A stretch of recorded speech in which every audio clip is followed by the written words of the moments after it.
Hello. Jina la Bwana lihimidiwe. Jina la Bwana libarikiwe. Karibu tena kwenye nafasi nyingine ya kuendelea na ujumbe wetu, maombi yenye upenyo. Maombi yenye upenyo na leto la msingi linatembea hapo waraka kwanza Yohana 5:14-15. Ina leto la msingi ambalo tunatembea nalo kwenye maombi yetu na kwenye mafundisho yetu. Bwana Yesu asifiwe. Jana tuliangalia mahusiano na Mungu katika maombi yanapotupa upenyo kimaombi. Tukaona habari za Elia, nasema kama aishivyo Mungu nisimame mbele zake, hakutakuwa na mvua panuke ila kwa neno langu. Alisema kama aishivyo Bwana Mungu nisimamaye mbele zake. Huku mahusiano yake na Mungu yalimpa fursa ya kutumia mamlaka ya Mungu kutamka na ikawa. Sasa tuendelea kuangalia mahusiano na Mungu. Kitabu kile cha Amosi 3 na mstari ule wa 7, Biblia inasema hakika Bwana Mungu hatafanya neno lolote bila kuwafunulia watumishi wake manabii siri yake. Hakika Bwana Mungu hatafanya neno lolote bila kuwafunulia watumishi wake manabii siri yake. Sasa mahusiano yetu na Mungu yakiwa vizuri, ziko siri za ufalme Mungu anatusemesha. Mahusiano yetu na Mungu yanapokaa vizuri, Mungu hafanyi jambo pasipo kujulisha, pasipo kutuambia kwamba kuna jambo hili, kuna vita hii, kuna changamoto hii. Sasa ngoja tuangalie kwa wazi, tujifunze kitu kwa Ibrahim. Kitabu kile cha Mwanzo 18 mstari wa 18 hadi mstari ule wa 33. Mwanzo 18 mstari ule wa 18 mpaka 33 nitasoma. Akiwa Abraham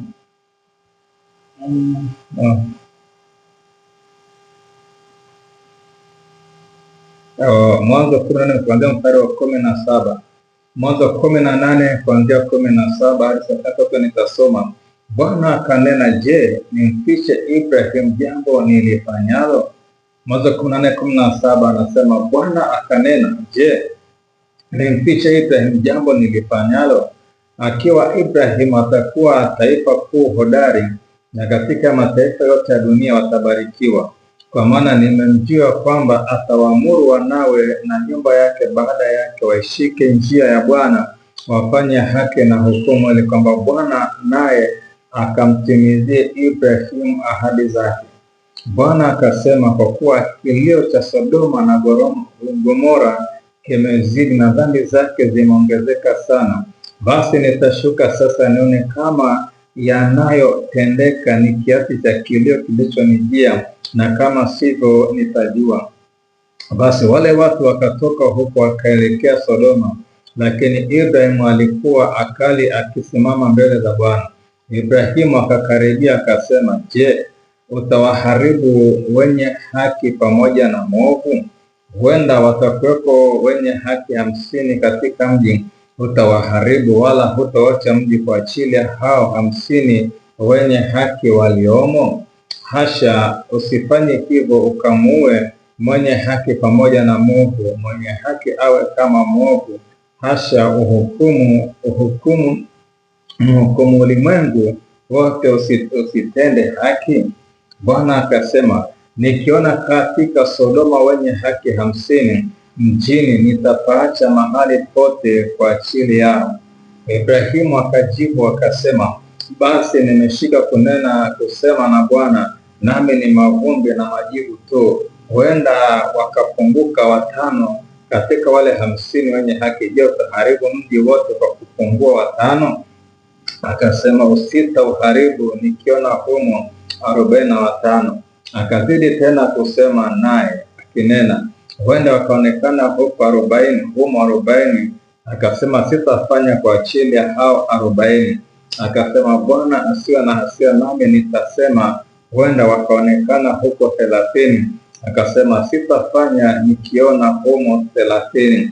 mstari wa 31 akasema, tazama nimeshika kusema na Bwana, huenda wakaonekana humo 20. Akasema, sitaharibu kwa ajili ya hao 20. Akasema, Bwana asiwe na hasira, nami nitasema mara hii tu, huenda wakaonekana huko 10. Akasema, sitaharibu kwa ajili ya hao 10. Basi Bwana alipokwisha kuzungumza na Ibrahimu, akaenda zake Ibrahimu, naye akarudi mahali pake. Bwana Yesu asifiwe. Tunaangalia habari ya mahusiano kati yetu na Mungu kwenye maombi. Kule tumeona kwenye kitabu cha Hosea kama hakika Bwana Mungu hatatenda jambo isipokuwa atawajulisha siri yake watumishi wake manabii. Sasa hapa anasema, je, nimfiche Ibrahimu jambo nilifanyayo? Naye ameonekana ni mcha Mungu, na nimeweka vitu vikubwa, na atafundisha wanaye sheria na hukumu. Akasema, kwa mahusiano yangu na Ibrahimu na vizazi vyake, siwezi nikamficha jambo ambalo nakwenda kulifanya Sodoma na Gomora. Walipokwisha kuongea Mungu kumjulisha habari za Sodoma na Gomora, Ibrahimu alianza kuombea mji wa Sodoma na Gomora. Akasema, Bwana, yumkini kutakuwa na watu 40. Je, utaangamiza? Akashika 45, akashika 30, kaenda mpaka 20, akaenda mpaka alipoishia 10. Lakini tunaona Ibrahimu maombi yake alienda akaishia watu 10. Lakini yumkini angeenda mpaka kufika. Sema kwamba mwenye haki mmoja, asema mkapite kama mtaona mwenye haki mmoja, nami nitaurehemu mji huo. Kwa hiyo yumkini angeendelea kupitia haki ya Nuhu, labda mji ungepona. Lakini pointi yangu haipo alipoishia maombi. Pointi yangu ni ile kwamba mahusiano yake na Mungu yalimfanya Mungu ampe siri, na ile siri ilizaa maombi. Ibrahimu alikuwa ni mwombaji sana. Amelijenga madhabahu nyingi, akaletea jina la Bwana. Ile neema ya maombi ilijenga mahusiano kati ya Ibrahimu na Mungu wake, lakini ilijenga mahusiano kati ya Ibrahimu na Mungu, lakini na vizazi vyake. Vizazi vyake viliingizwa kwenye agano hata kizazi cha 1000. Kwa hiyo mahusiano ya Mungu na Ibrahimu yalifanya Mungu ampe siri Ibrahimu, na ndani ile siri akapata kuomba. Bwana Yesu asifiwe. Sasa ni maombi yaliyokuwa na upenyo. Anaomba anajibiwa papo hapo. Nafikiri aliomba kama mara 4 mara 5. Kila alipoomba Bwana alijibu sahihi. Alipoomba mpaka alipomaliza kuomba kwake, kwa alikuwa na agenda. Mungu alimpa siri ya jambo analolifanya, ile siri kaza maombi na majibu. Kwa hiyo maombi aliomba Ibrahimu agenda kama 4 au maombi zaidi ya 4 aliyoomba pale, yote alipata upenyo na Mungu akajibu maombi yake. Kwa nini? Mahusiano ya Mungu na Ibrahimu yalileta kupojua siri za kitu kinachofanyika Sodoma na Gomora. Lakini mahusiano ya Mungu na Ibrahimu, yale maombezi aliyofanya, alipata kibali kwa Mungu na Mungu alijibu maombi yote. Kwa lugha nyepesi, maombi ya Ibrahimu yalikuwa na upenyo. Mungu alisikia, Mungu akajibu saa hiyo hiyo. Walikuwa wanaongea, nasema haya, njeni tusemezane, asema Bwana. Kusemezana Bwana ni zaidi ya kuomba. Kusemezana Bwana ni kiwango cha mahusiano ya kiumbika. Mungu anakusubiri useme na anajibu saa hiyo hiyo. Acha tuombe kwa ajili ya mahusiano yetu na Mungu. Mungu ajenge mahusiano, lakini Mungu atupe neema kujenga mahusiano na yeye, ili kwamba tupate upenyo kwenye maombi kama vile Ibrahimu alipata neema na kibali kwa Bwana. Baba, katika jina la Yesu Kristo wa Nazareti, Mungu wewe ni Mungu wa wote wenye mwili. Wewe ni mfalme wa falme, wewe ni Bwana mabwana, wewe ni niko ambaye niko, wewe ni Mungu unayeishi. Hatujaona Mungu mwingine kama wewe. Jehova niwe peke yako Bwana wa majeshi.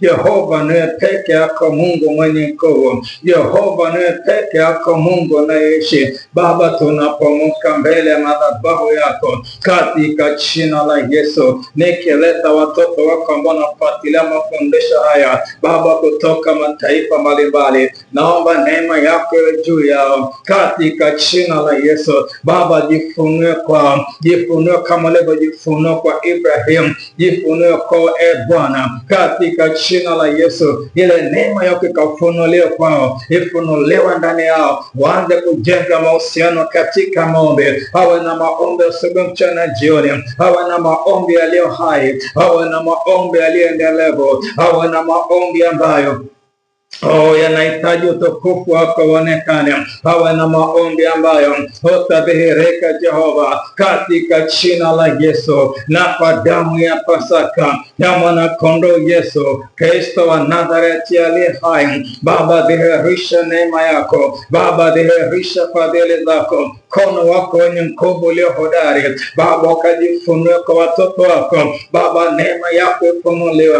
wakajue mapenzi yako, wakajue makusudi yako, ukajenge mahusiano, ukajenge mahusiano pamoja nao katika maombi. Bwana, neema yako ifunuliwe ndani yao, wakujue Mungu, wayajue mapenzi yako, wajue namna ya kuomba, wajue makusudi yako, ukajifunue Bwana, wape neema ya maombi yenye kujenga mahusiano, si tu kwamba wana shida ndio wanaomba, hata katika amani wakuabudu, ya kutukuza, kuhimidi na kukushukuru Bwana. Katikati ya changamoto wakuombe, wasinung'unike bali waombe. Katikati ya majaribu magumu wasinung'unike bali waombe, kwa kuwa Bwana ni Mungu wote wenye mwili. Yasiyowezekana kwa wanadamu kwake yanawezekana. Dhihirisha neema yako, dhihirisha utukufu wako Bwana, ifunue kwa watoto wako wale ambao wanatamani kuomba. Weka neema ya maombi ndani yao, weka nguvu za maombi ndani yao Baba, wakasimame katika zamu, wakijenga mahusiano nawe kwa njia ya maombi, wakijenga mahusiano ambayo hayatavunjwa na dhiki, hayatavunjwa na mapito, hayatavunjwa na changamoto, hayatavunjwa na misiba, hayatavunjwa na changamoto zozote, katika jina la Yesu Kristo wa Nazareti aliye hai. Neema yako Mungu idhihirike, na mkono wako Mungu upate kufunuliwa, na fadhili zako Baba zikadhihirike katika jina la Yesu. Baba, nijulikane leo ya kwamba ni Mungu unapodhihirisha utukufu wako, nijulikane leo ya kwamba ni Mungu unapodhihirisha wokovu wako. Jidhihirisha kwa watoto wako Bwana, maana amesema nyumba yangu itaitwa nyumba ya sala, kwa nyumba yako ni nyumba ya sala. Nasema nasi tumehekalu ya Roho Mtakatifu. Jenga madhabahu ndani ya watoto wako, yafanya maombi hai yenye kujenga mahusiano, ili Baba ukawajulishe siri. Bwana amesema hakika Bwana Mungu hata tenda jambo pasipo kujulisha matumishi wake manabii siri yake. Ndivyo maana ukasema na Ibrahim, walimjulisha siri ya mambo yajayo, akaanza kuomba na maombi yake alipata upenyo, yakafika kwenye mbingu zako na ukayajibu papo kwa papo. Mungu, nasi tunatamani upata upenyo kwenye maombi, ukasikie maombi na dua zetu, na tukapata upenyo katika jina la Yesu Kristo wa Nazareti aliye hai. Baba, kwa mamlaka ya jina la Yesu, Baba, utukufu na sifa, heshima na mamlaka ni vyako, maana umekuza ahadi yako kuliko jina lako lote, katika jina la Yesu, kwa damu ya Yesu, amen. Mungu akubariki mtumishi wa Bwana. Endelea kujipanga na Mungu, endelea kusimama mbele za Bwana, endelea kumtafuta Mungu, endelea kuomba ifike kiwango ambacho uwe na mahusiano mazuri na Mungu, ili maombi yako yapate upenyo kama ya Ibrahim. Mungu akubariki. Amen. Glory to God, glory to Jesus.